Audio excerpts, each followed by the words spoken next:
নমস্কার। আজকের ইতিহাস কী রয়েছে দেখে নেব। 1814-তে সাহিত্যিক প্যারীচাঁদ মিত্রের জন্ম। 1847-এ সাহিত্যিক তৈলক্যনাথ মুখোপাধ্যায়ের জন্ম। 1912-তে ইংল্যান্ডে ইন্ডিয়া সোসাইটি কর্তৃক রবীন্দ্রনাথের সংবর্ধনা। 1918-তে প্রথম ভারতীয় যুদ্ধবিমানের পাইলট ইন্দ্রলাল রায়ের মৃত্যু প্রথম বিশ্বযুদ্ধে।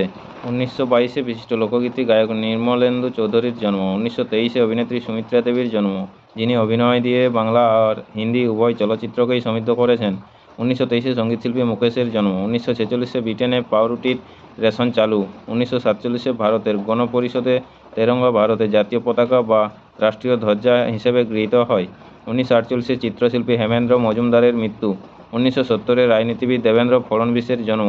1979-তে অভিনেত্রী মান্যতা দত্তর জন্ম। 1986-তে অভিনেত্রী মহুয়া রায়চৌধুরীর মৃত্যু। 1998-এ নাট্য সম্রাজ্ঞী সাইজুবালা দেবীর মৃত্যু।